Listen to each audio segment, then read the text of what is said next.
So welcome, my name is Ross Fletcher. I'm the voice of the Seattle Sounders Football Club, here to make a special announcement. Some unprecedented things going on with the Sounders right now, and today we're going to build on what has already been a fantastic nearly 6 years as an organization in Major League Soccer. So our panel is about to join us right now, and as they come up, feel free to make them very welcome. We have, in no particular order, Seattle Sounders owner and general manager Adrian Hanauer.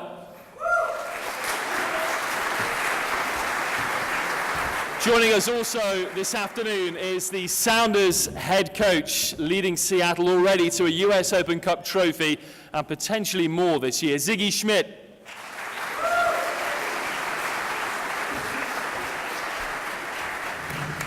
Next up, a longtime Seattle Sounder. I make it 12 years with the organization. He's still going strong as well as that rugged, teak-tough central defender. Please welcome Zach Scott.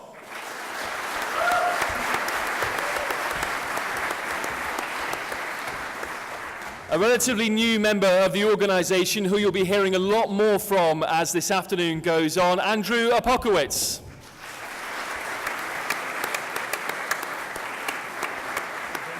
And then also joining us, fan representatives from both the Emerald City Supporters, the Alliance Council, and more. Please welcome Paul Cox, Kyle Boyd, Angelica Mendoza, and Sean Wheeler.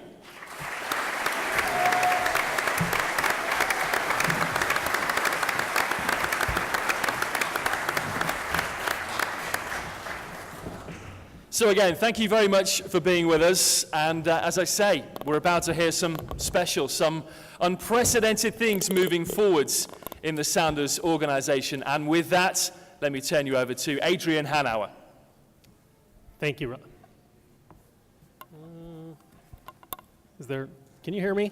Does that work? There we go. Okay. Well, welcome everyone. I'm going to be optimistic and assume it's the panel and the announcement and not this amazing venue that's got everybody out here this afternoon. This is really a phenomenal building and a great place to make some exciting announcements.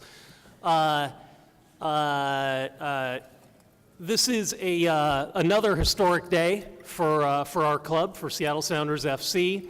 I am very, very excited today to announce that the Seattle Sounders will enter United Soccer League's Pro division next year, 2015, with an independent, standalone franchise.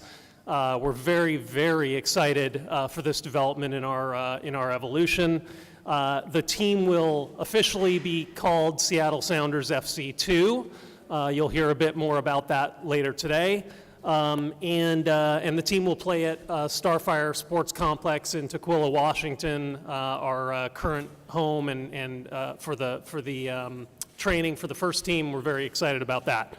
So we have a bit of a long program. I'm going to try to be brief. Many of you know that's not my specialty, but I'll do my best.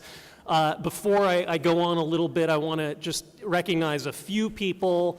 Ross may have mentioned it, but Dale Chihuly, Billy O'Neill, the Chihuly folks who are hosting us here today, we're really appreciative of them. A partner that doesn't often get mentioned, but we're very excited about our partnership with Washington Youth Soccer and all they do for development and inclusivity in youth soccer and the development in our state. Starfire Sports Complex, the home of the Sounders MLS team, training facility, fantastic. In the city of Tukwila, I want to recognize the city of Tukwila and its mayor, Mayor Hagerton, is here, I believe. Thank you for being here, Mayor.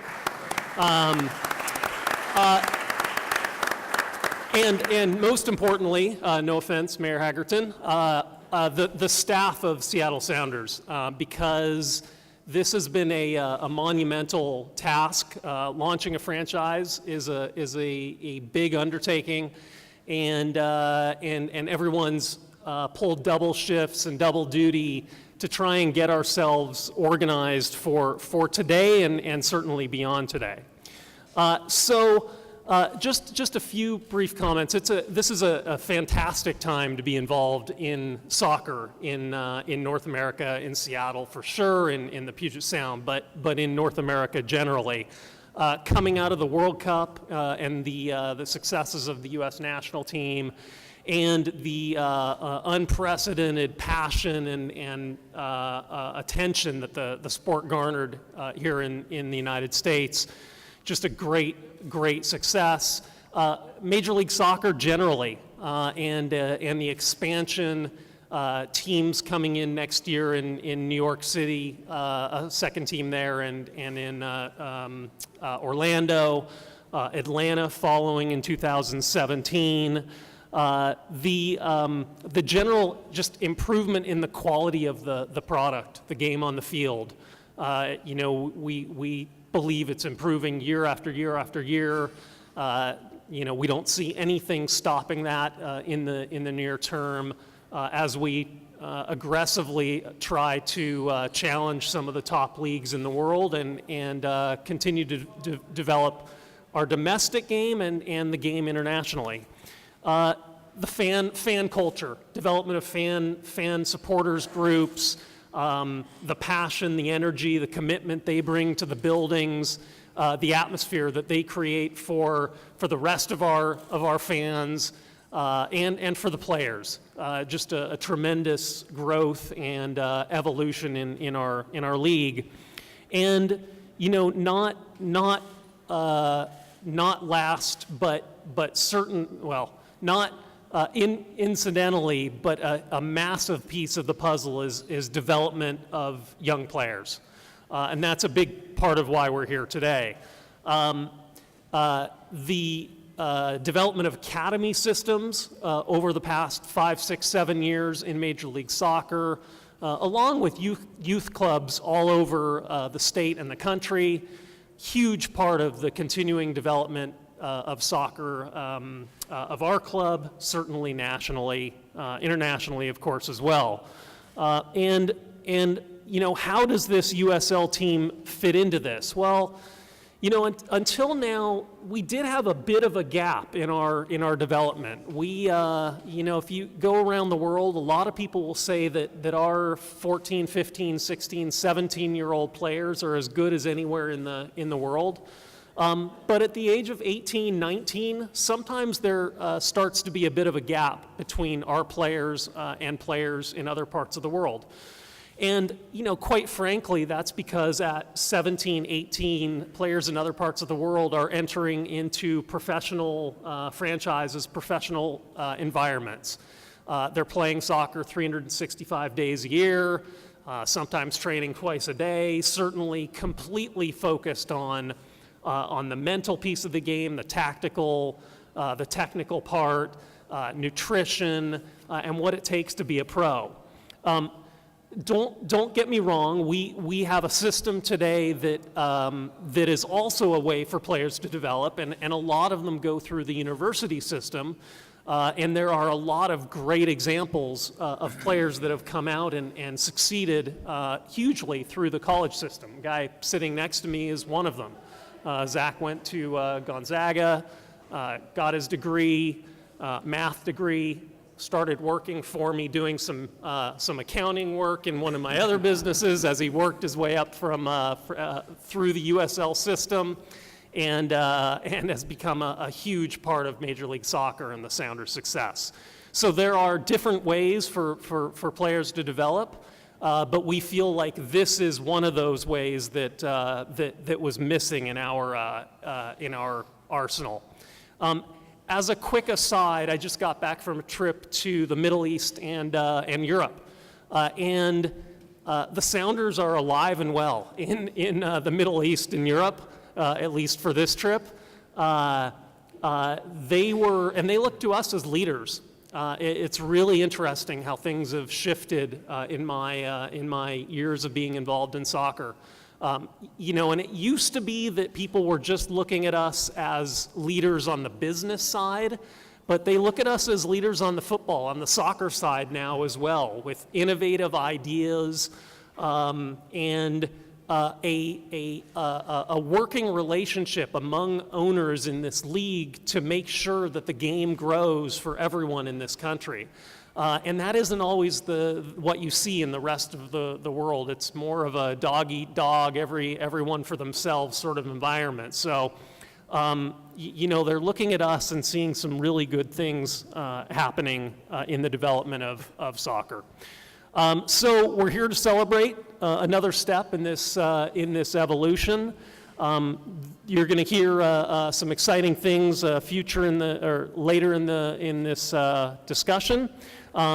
Our friends to the south, the Portland Timbers, have decided to enter USL-Pro as well. They made that announcement today, so that gives us an opportunity for huge rivalries in Cascadia in the Northwest. My hunch is that you'll be hearing future announcements like that from MLS teams, which just continues to help us build the game, build the development.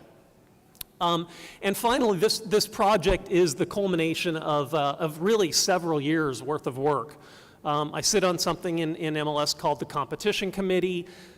We started talking about development in a big way several years ago as it relates to a potential USL-MLS partnership.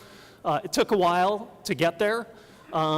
But next year in Major League Soccer, it'll be mandated that each team needs to run their own independent MLS franchise or partner with a USL. Sorry, each team needs to run a USL-Pro franchise or partner with a USL-Pro franchise, and that really does bode well for the continued development. We knew that we needed to bring some firepower in to help build and launch this franchise, and so I'm very happy to turn the comments over to Andrew Opakowitz, who we brought in to help sort of create the vision for this USL-Pro team and execute on that vision. And Andrew is acting as our general manager for this franchise. So Andrew, take it away. Thanks, Adrian.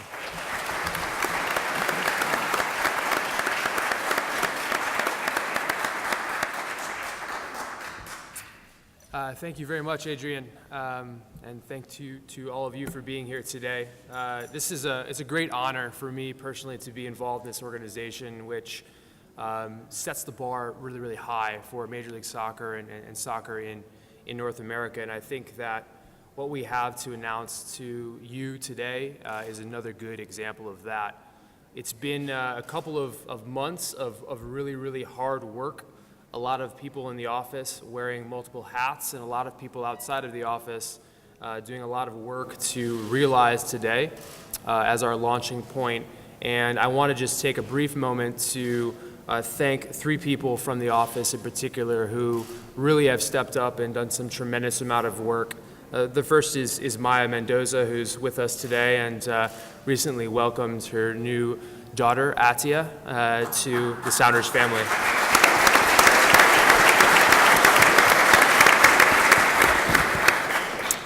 Heidi Detmer, who is our director of marketing, and her entire team has been very important in putting this event together and really putting the vision of not only what we're going to do on the field, but what this team means to the overall organization off the field. So thank you very much, Heidi, and your entire team for the help that you've given us over the last month.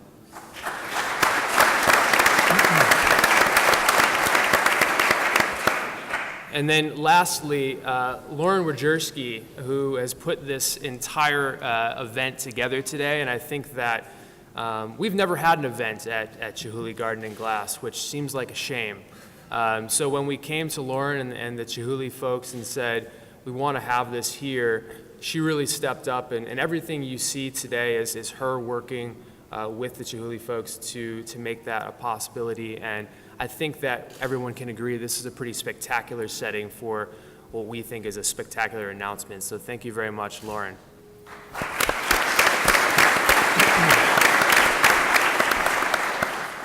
So as Adrian very eloquently put how important this announcement is to our overall organization and the future of our club, and how that is impacted by where we are as with the growth of this sport in this country.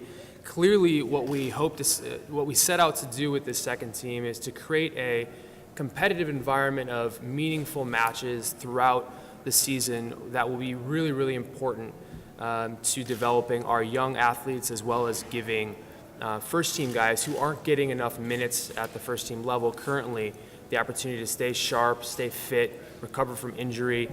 So for both reasons, we think that this is going to be a very, very important part of our player development system, and ultimately serving the first team, meaning a way to produce world-class first-team players from the Puget Sound area. So I'd like to ask Ziggy to talk more specifically about how the second team will function in the overall club, and what that really means from a player development perspective as well. Coach? Great. Andrew, thank you. Thanks for all of you for being here, because I think this is a fantastic day for the club. I mean, there's a lot of things going around it, not just the player development portion that'll be addressed as well, that I think are very unique and are very special. But it's also an important piece in terms of our player development. Sometimes it's a big jump from college to the pros.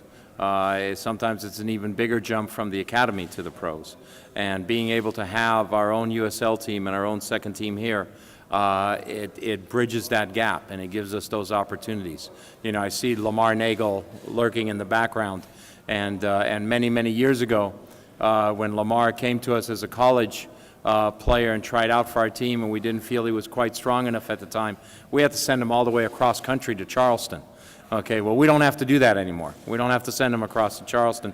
We have a means to continue his growth and continue his development here. It also provides that bridge for our academy kids, and for some, college is a wonderful opportunity and is an opportunity that we want them to take advantage of. For others, it's maybe not the best way, and it's maybe not the best road for them. Now there's an alternative step for them that they can use, and that can continue their soccer development and continue their growth in the sport that we all love. And also for our first team, obviously, it gives opportunities for the growth of our staff members, because we need to staff the team and coach the team and so forth, so there's growth in those areas.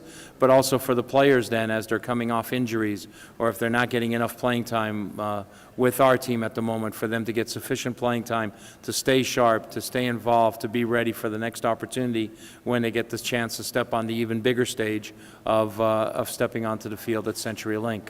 So it's a win-win in all areas, and it's an important piece. And to be able to have the team locally, instead of having to work with a team that's 1,000 miles away or is 2,000 miles away, just makes it so much better from a coordination and from a development aspect. And the players, even on a daily basis, we can bring players into our training. If we're short on players in training, we can bring up 2, 3, 4 guys and bring them into our training. If we see somebody's doing really well in the Sounders 2 team, we can bring them up into our training sessions. We can bring them up and we can put them into our 18 for a game. So there's great opportunities that present themselves for the growth and development of the players, and the continued growth and development of our entire organization and our club. So it was a missing link, and it was an important part that we got covered, and I feel excited, and you know, you see what's going on here. Anything that the Sounders do, they're going to do the right way, and they're going to do with first class. And that's a tribute, obviously, to Adrian and the owners, and to the work that Andrew has put in so far. So that's really all I have to say, and I'll turn it back over to Andrew. Thanks, Coach. Zach, you know USL all too well from your start as a professional. Can you comment a little bit about the league in general, and maybe from a player perspective, the value that you think it'll have to young guys, the next Okolis, Kovars, Yedlins, who are coming up through the academy system? Yeah, I mean, Adrian kind of hit the nail on the head. I mean, I was more typical as your guy kind of transitioning to pro soccer coming from college, but less typical in the sense that I did need the 7 years that I had with that USL team to get anywhere close to being able to play MLS. I mean, I'm not, as a 21-year-old breaking into the USL squad, I wasn't anywhere near the level of the 21-year-olds that we have on our squad right now. So I knew that from my perspective that the 7 years that I played with USL were just tremendous. And then as recent as 4 years ago when we kind of restarted the reserve league for MLS, I remember the years before that just being incredibly frustrated as a kind of bit player here or there and not getting any time other than training, not seeing the field at all for games. So once that reserve league started up, it was just tremendous to know that you could get that 90 minutes here or there. And now to see this, where we have week in, week out, you're going to get games with the USL team. I mean, I'm positive as long as I play my career in Seattle that there's going to be ups and downs, and everybody has ups and downs where you're either going to see first team action or you need to keep that 90-minute fit and play with the second team. So just a tremendous opportunity for these young guys. As an older player, you really realize how much you can give back to these guys and help players develop as pros. And I think this is going to be that next step to help bridge the gap with the first team and allow first team players to continue to grow a lot of these young guys and to see them out on the pitch on CenturyLink. Thanks, Zach. So clearly, player development is a really important part of the future of our organization. So without further ado, we wanted to create a brand associated with the second team, which was both an extension of the Sounders, Seattle Sounders FC, and took what was unique about that brand, truly unique, and built off of that to also represent the future. Player development is one of the key pillars of that future. So Ryan, could you play that video for me?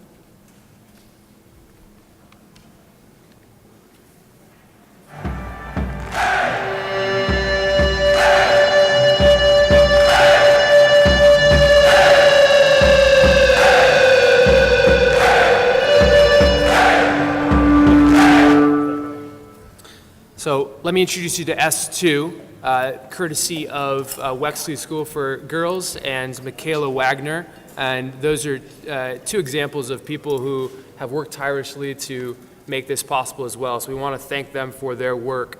What S2 really represents is, as I said before, the future of this organization. The crest was built off of the two truly unique characteristics of the Seattle Sounders FC crest, the shape and the color Sounders green. Neither one of those things exists anywhere else in the world of football, with the exception of with your club, the Seattle Sounders. So we've kept that consistent to draw a strong connection to the first team.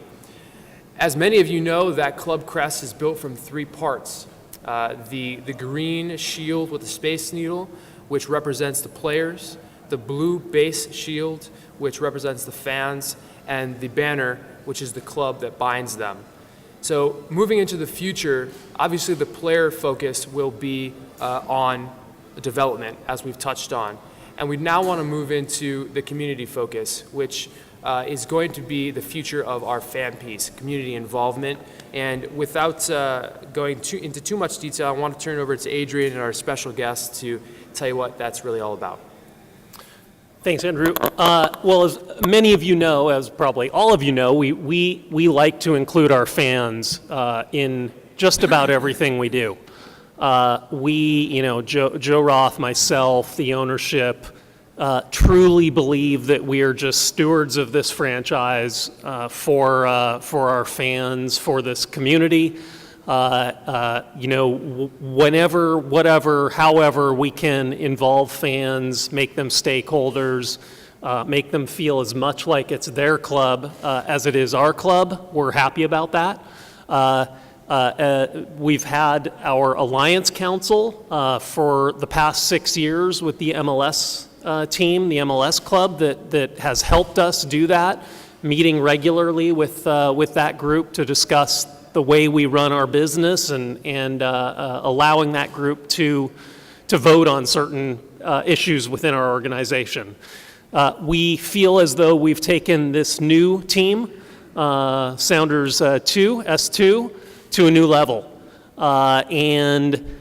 We wouldn't have done that without the fans and some of the people on this stage pushing us always to try and explore and think outside the box and push the limits of what fan involvement means. So with that, I'm gonna hand the stage over to Paul Cox, Kyle Boyd, who lives in Portland, incidentally, and Angelica Mendoza, who will discuss in a little more detail what we're up to. Hey everybody, it's good to see so many people that we're usually standing in the stands together and cheering on the team. Thanks for all of you guys coming out. Fan involvement has always been a really big deal for us, obviously, in Seattle. We've been doing it for several years with the Alliance Council. Democracy in sports has turned out to be more than a marketing slogan. It's a real deal where we get to meet with the owners on behalf of the fans and talk about the things that are important to us or provide them input. There's times when they've come to us with questions because they're not really sure what they should do or where they should go with something. And we've tried to make a point of representing all the fans for that. Democracy in sports has actually been a principle for the Sounders even before we moved to MLS and even before Adrian got involved with the team. Because I'm not sure how many people realize this, but back in 1974, the original name Sounders was voted on by the fans. So it's really a legacy that we are stewards of, like Adrian mentioned, stretching back 40 years plus at this point. The things that fan involvement bring to a club are very powerful, and they help strengthen the bond and deepen the bond between the fans and supporters and the club. And so Kyle came up and he wants to talk to us a little bit today about what he's experienced in some things living around the world and how deep fan involvement is in some of the biggest clubs in the world. Kyle? Thanks, Paul. Yeah, I do live in Portland, but I did grow up in Seattle. I was born and raised here, grew up with the Sounders, and I come up for all the home games every weekend. But I've also traveled extensively, and I traveled extensively through Central and South America, trying to learn Spanish terribly. But I ended up in Argentina, and I lived there, for about a total of 3 years. And what I saw there sort of opened up my eyes to what fan involvement really means. The clubs down there, they sort of grow out of these community centers, athletic clubs. So, it's your neighborhood community center you go to. Maybe you're taking a judo class, maybe you're part of a basketball team. They actually have that down there. But maybe you're also a part of the soccer team. And a lot of the soccer teams, they kind of progress up the ladder through their leagues, and they get into the first level, and then they become really big. But that club is still something that the people in the neighborhood go to practically every day. It's part of their daily lives. And so because of that, they're really attached to that club. I mean, literally, it's something that they live for. And seeing the passion that they have for their clubs, it reminded me of what we have in Seattle, but they have it to a greater extent because they're something that they're a part of. It's not just a product on the field that they're consuming or watching. It's something that's theirs. In thinking about that, maybe you think about, the Forbes came out with a list a while back of the top clubs, most financially successful clubs in the world. And I thought it was telling that four out of those five clubs are actually fan-owned or governed. So think about that for a minute. Real Madrid, FC Barcelona, who we are sort of modeled after, Bayern Munich, and even Arsenal, who has a supporters trust that has a minority stake. Bayern Munich, if you follow them, they actually play in a league where it's a league rule that the clubs have to have what they call a 50% plus one majority stake in the club. That league is actually the best attended league in the world. So this is a model that actually works around the world. It's something that the fans join in on and they're a part of. And I want that here so badly. I think that Seattle's pretty special because from its beginning, we were sort of building a legacy for that kind of fan involvement. And I think that, it's our responsibility as fans or sort of, Seattleites, part of the Sounders community, to keep building on that legacy. So that's why I'm here. Thanks, Kyle. These principles that he's talking about extend into our local community. And Angelica Mendoza has been a really great friend and confidant for me during this process, and she would like to talk a little bit about what that fan involvement can mean for us here on the local level. Thank you, Paul. So I'm a secretary on Alliance Council and on a board member for Levada Fuerza Verde, which is a subgroup of Emerald City supporters. And I'd just like to touch briefly on a couple of ideas, fan investment and community impact. So when you think about the most successful brands, what makes them really successful is loyalty and satisfaction. So what that's going to mean for S2 is that they have to create a positive experience for their fans that extends beyond the matches. So fans need to feel inspired to share their experiences with others outside of the stadium. That also means actively connecting with the fans. So fans need to feel like the club really cares about them. So Andrew kind of emphasized the pillars of S2 of development and community, and that game plan includes extending access to players, increasing opportunities for fans to have an influence in the club, and leveraging the intimacy of Starfire. So S2 has the potential to become a fabric of the local community by building on this concept of inclusivity and empowering supporters through participation in soccer.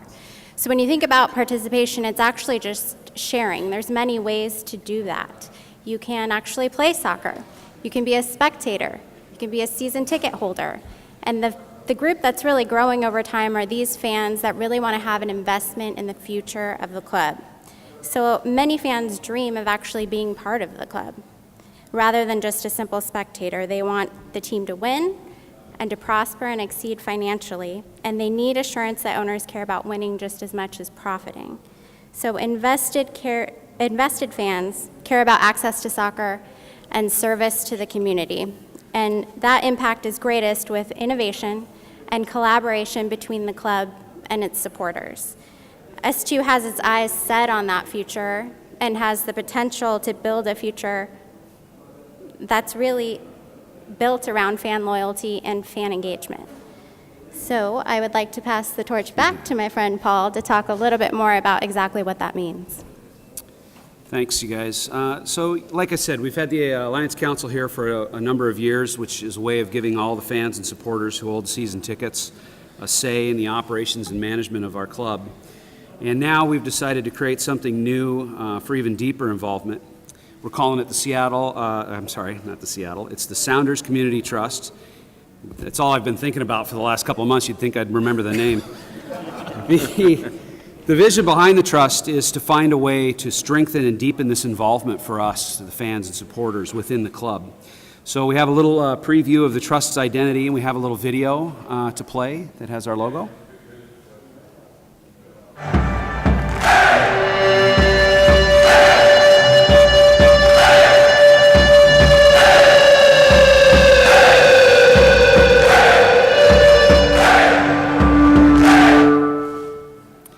Andrew talked earlier about how the original Sounders crest is made up of multiple layers, and at the base of it is the blue shield, which is the representation of the fans, and so that's where we got the inspiration for the base shield that we use. If you look at a lot of supporters trusts around the world, they use round logos, and we got a little tired of that, so we decided to do something a little new and unique. I think Adrian has a little something that he's going to say that's going to help out this trust get off the ground as well. So Adrian? Yeah, and maybe this will help clarify things a little bit. And really simply, what I'm announcing is that the Sounders Community Trust, I feel like I should have a certificate or something, effectively is giving, or the Sounders are effectively giving the Sounders Community Trust 20% of our new franchise, of S2.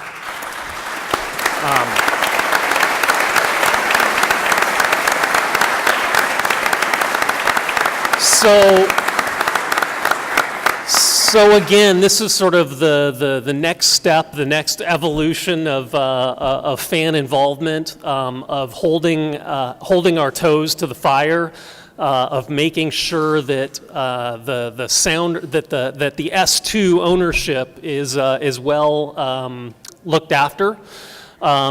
And I think between Andrew, Paul, myself, I think we're going to be able to talk through a few of the logistics and details of how this works. But on behalf of Sounders ownership, we are very excited to present that 20% of S2 to the Sounders Community Trust. Thank you very much. I appreciate that. It's a good deal.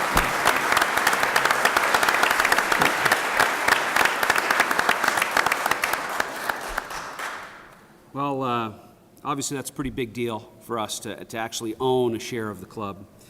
And the way we're going to kick that off and get that running, oh, you know what? We have a video. We've got a video of the logos together, I think. An image of the logos together. An image of the, okay, I don't want to overpromise, so it's not a video this time. Ryan, do we have that picture up? Is it up now? Fabulous, thank you. The way we're starting this trust off is with a Founders Club. And we worked with the club a lot. There were quite a few meetings with Maya and Andrew and myself sitting in a room and trying to figure out how we were going to make this work. And what they came up with and what we came up with is the Founders Club. And the Founders Club is the first members of the trust, and they have a really good opportunity. I'm signing up as soon as I'm out of this. To become members and owners of the club in a way, because the trust is going to have this ownership share. The Founders Club offers fans ways to get into the club. It's open to everybody. There's exclusive numbers of season tickets that are available through that Founders Club, but you'll still be able to join the trust even if you don't get in on the Founders Club. However, the deals that these guys have come up with are tremendous, and I really encourage everybody to take advantage of it. It's not just for season ticket holders, it's not just for supporters, it's for everybody. It's for all the fans and supporters of the Sounders, whether you're here in Seattle or we just had one of our buddies in ECS, Paul Johnson, was here from Australia all the way up just to watch the team because he just comes up to watch games. Or Tom Sewell came over from England. It's a chance for all of us to join together as a community and support our club by means of our share. And so Andrew has some details on what that membership includes. Thanks, Paul. Obviously, after you walk out of here today, or maybe it's live already, on our website, soundersfc.com, as well as a new website which has been formed by the Trust, sounderscommunitytrust.org. There will be full details about what Trust membership means, information about your new team, S2, and the partnership between these two organizations, both in a management and creating an experience which is valuable for our players and fans on match day. So as Paul said, we have partnered to create a Founders Club, which will be the group of people who are the first to influence their club through the 20% ownership stake that we have given the Sounders Community Trust. I won't go into a tremendous amount of details, but there have been a series of benefits bestowed upon the Founders Club members by both the Sounders organization as well as the Trust. For example, Founders Club members will have obviously full voting rights and membership in the trust itself. In addition, the Sounders will allocate a limited number of season tickets to Founders Club members. So each Founders Club membership will be allowed to purchase up to 4 season tickets to every match that the second team plays at Starfire next year for only $95. And we're making that available to 750 season tickets. Obviously, if you're a Founders Club member, you can purchase more than one season ticket. There'll be a series of other benefits that go along with season tickets, including reserved premium seating, in the Starfire Grandstand, which is something we haven't done before, but we know is really important to our fans. We'll also be giving a series of other benefits associated with access to the club. So invites to special coaches dinners and meetings with players to Founders Club members. There'll be a legacy involvement. All of the proceeds associated with the Founders Club will go towards a capital improvement project at Starfire Sports. None of this money is being used to fund the operating costs associated with S2. And that's a really important point to me and the organization as a whole to make sure that everyone is clear on. It's our responsibility to put that team on the field and operate that team. This is a unique opportunity for our fans and supporters worldwide, and specifically, obviously, in the Puget Sound area, to become more involved in the organization through ownership in the trust. But the funds associated with the Founders Club will go to a capital improvement project at Starfire Sports that will benefit the Sounders.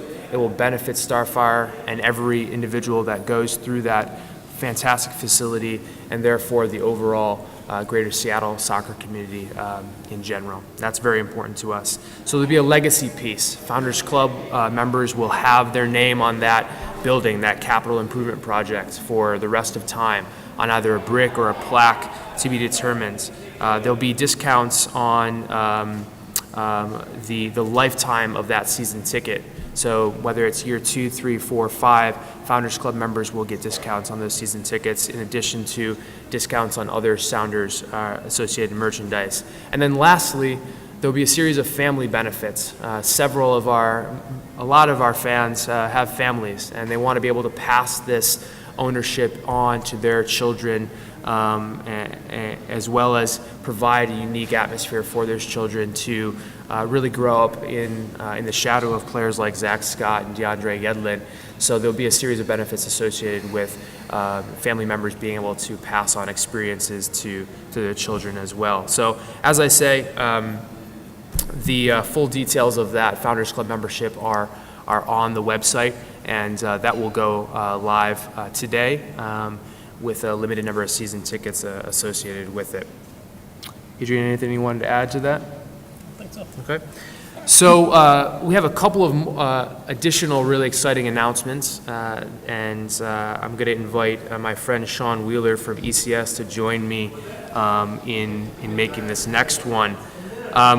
We all know Emerald City supporters for what truly makes them unique in creating what I believe, and I think most of you will agree, is the most authentic and best atmosphere in Major League Soccer at CenturyLink. A tremendous organization with great leadership. Sean Wheeler with Greg Makos being the president of ECS. And upon hearing that we were making this unprecedented announcement that 20% of the second team would be given to the Sounders Community Trust, ECS immediately stepped up and said that they wanted to support that venture. There's a real clear distinction between the atmosphere that ECS creates on match days and the importance that they have to the club, as well as how the Sounders Community Trust will function to influence the club on the business side as well as on the field. So I'm very excited to announce that we've structured a partnership with the Sounders Community Trust and Emerald City supporters, and Sean will talk a little bit more about this, but ECS has made a financial investment to allow their members to become the first individual members in the Sounders Community Trust. So thank you to Greg, who's here, as well as Sean for making that possible. Thank you, Andrew.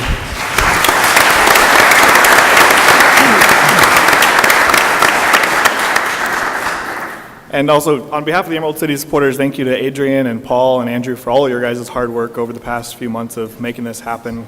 Yourselves and many others in the club have gone above and beyond what anybody expected, I think, for this announcement today. And just thank you so much for being here and being part of this community with us.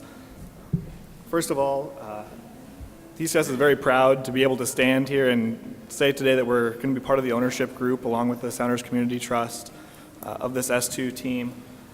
And that's really truly an unprecedented opportunity within the supporters culture in the United States, and it's something very rare worldwide, like Kyle talked about. having a financial investment in your club is truly a supporter's dream come true. So for us to be able to, go forward and say that we own part of this team, it's very powerful to us, and it's extremely important. In addition to that, beyond our financial commitment, we've also taken steps, and we've already begun on this, I've discussed with Andrew and Paul, to raise the bar for what we do at Starfire. We want to continue what the element of support and the style of support that we have maintained at CenturyLink Field over the past few years. We want to bring that into Starfire with flags and TIFO and having capos and being an organized supporter group there for the S2 team as well. And we're just really looking forward to that opportunity to continue to work with the club on that venture. One last item. Tonight after this event, we're going to be having a celebration of the announcement at Fuel Bar in Pioneer Square. We wanted to invite everyone, fans, supporters, to come and attend. We're going to have some additional information provided to our ECS members about what the trust membership will look like for them and what we can provide on that. And we just want to invite everyone to that. The party's going to start at 5 o'clock, which is kickoff of the U.S. game. Watch Clinton DeAndre and get some more information about this exciting announcement. Thank you. Thanks, Sean.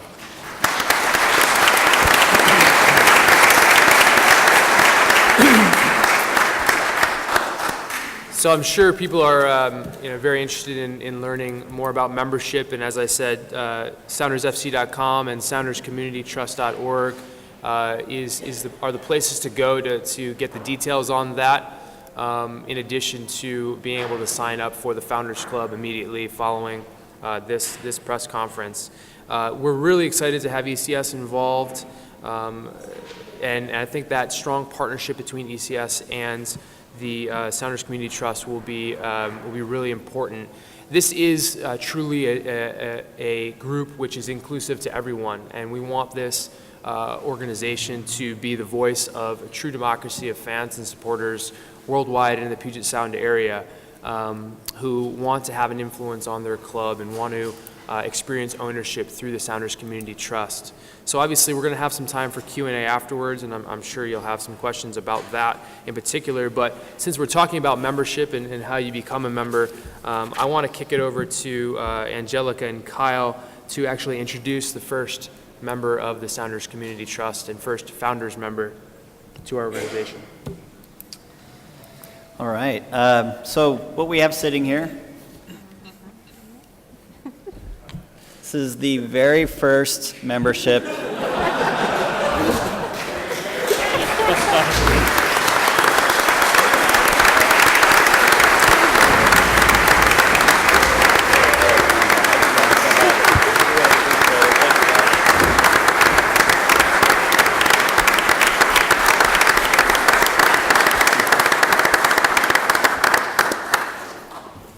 As you know, Zach Scott, Mr. Sounder, he's played with us through the USL days, and he just hit his 300th game as a Sounder, so we can't think of a better person to give that very first membership to. So. Doesn't mean you get to choose the starting lineup. Yeah, I call it 299 and a third. We'll hit 300 hopefully soon. But thank you guys so much. This is just amazing. I honestly, between the framed jerseys and this, I don't have enough wall space for all these amazing things. So yeah, super excited to not only be a part of the first team, but also support this second team and just continue to grow soccer in the Northwest.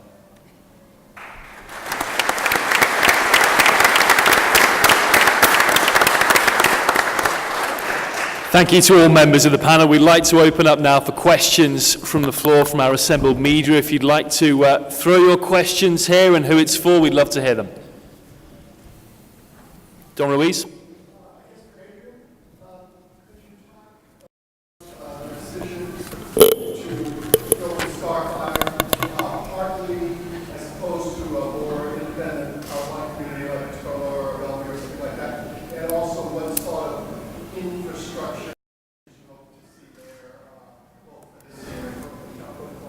Sure.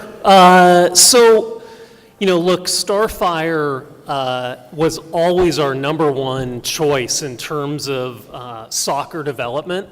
It makes the most sense for us. It's a fantastic facility. Our first team is there day in, day out. Our coaches are there. Our staff is there. Our academy teams train there. So from a soccer standpoint, it made all the sense in the world. If I'm honest, there are probably, bigger, better revenue opportunities, business opportunities. I wouldn't say in communities in the Puget Sound, but in communities outside of the Puget Sound. We could have chosen Boise or Spokane or one of those cities to house a USL-Pro team.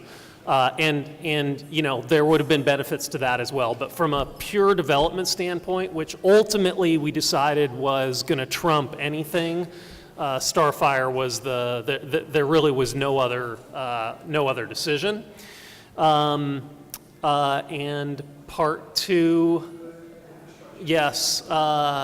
So a little bit yet to be decided, Don, but certainly we have dreams of some better locker room facilities for two teams that would be playing on the stadium, in the stadium field.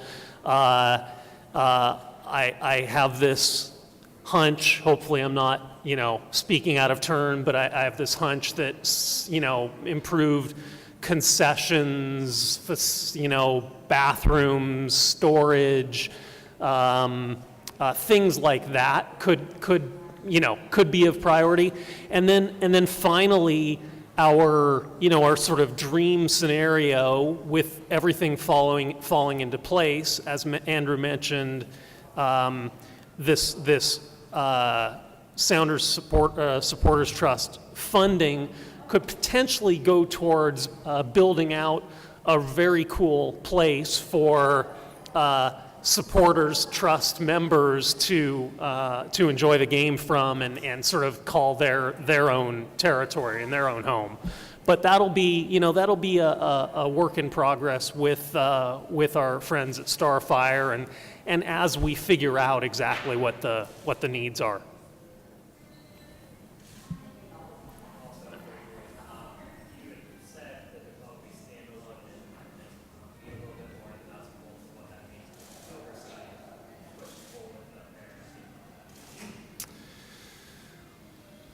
Well, if I understand your question correctly, I think the differentiator for us in terms of standalone versus a partnership is that if we were to partner with an existing USL team, we would have very little influence over, business activities, coaching activities, players that we want playing and developing in the team,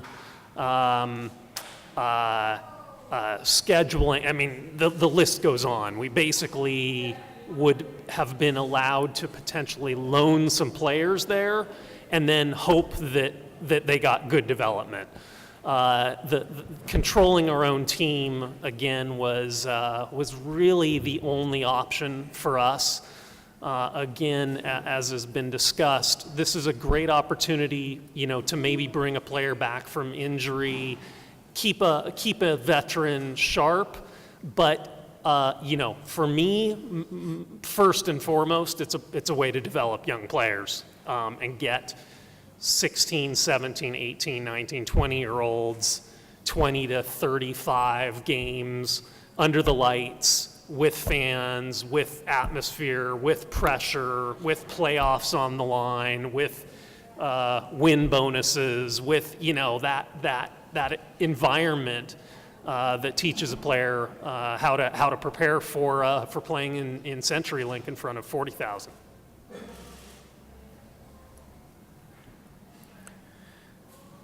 Chris Daniels.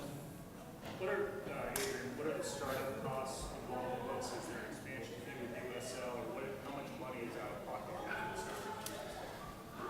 Look, I'm not going to go into details. We have a very good Major League Soccer and USL, United Soccer Leagues, have a very good partnership, which makes the entry into the league reasonable.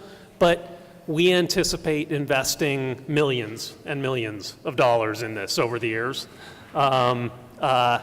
There's no two ways about it. It's going to be an expensive endeavor. But again, if we can develop another DeAndre Yedlin, if we can take some of the players, there's some here, get them the games they need to get out on the pitch and help the first team, then it's all worthwhile. And I'll just add one more thing that again, maybe I'm dreaming, and this is great for the supporters' trust as well. There was a day when AAA baseball teams weren't worth anything. Now there's single-A baseball teams that are trading for $10, $15, $20 million. So, there is an opportunity over time to develop an asset that has value. John Boyle?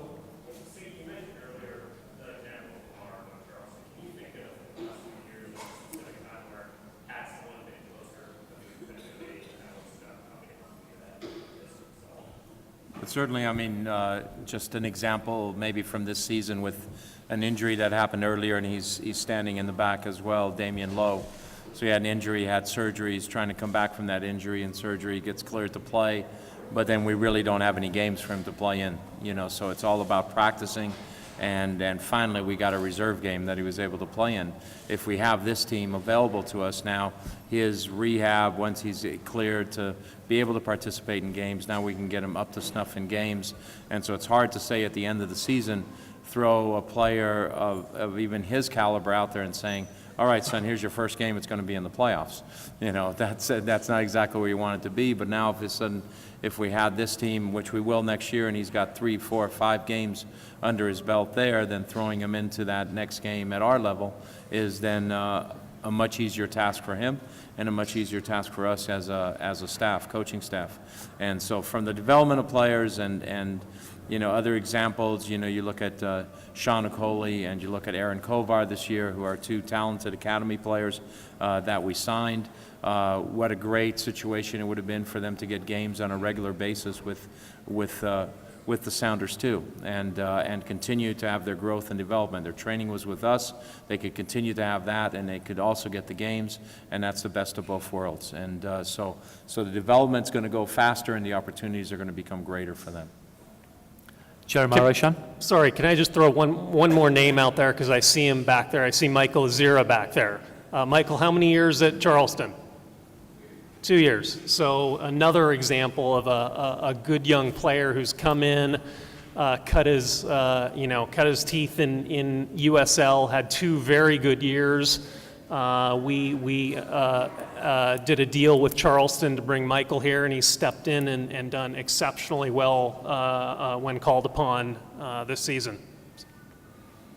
Jeremiah?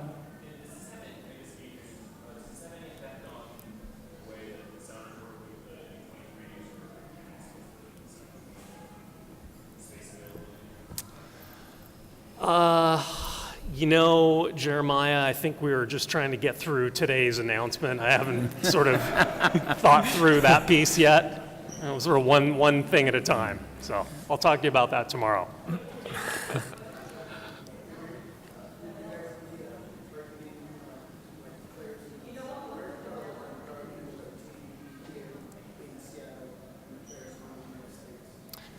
That's a great question, and I see Chris Henderson there, Kurt Schmid, who will be very involved in how this team gets put together. So if you see them and want to grab them, but I think that it's safe to say that this team will be constructed several different ways. One is players from the first team who will get some time with S2. 2 would be players both domestic and foreign that we go out and sign. They're, again, just like MLS, there are foreign limitations, but we are very excited and already out looking at young players who could possibly come in. And 3, there's an opportunity for our academy players to play up on this S2 team. So it's another very, very exciting opportunity for us where, you know, a 16-year-old gets to play with men and you know, sort of not necessarily sink or swim, but a good chance to, you know, give them a real run out in a tough environment. And so those are basically the three ways that the team will be constructed. Any more questions? Well, thank you very much. There will be one-on-one media availability very shortly, so do stay with us. Next, we'll ask for the photographers to come to the front. You can get your shots with members of the panel and with Zach as well. Following that, TV cameras can come up and get their shots as well, followed by the one-on-one interviews. So thank you very much all for being with us here today. Thank you.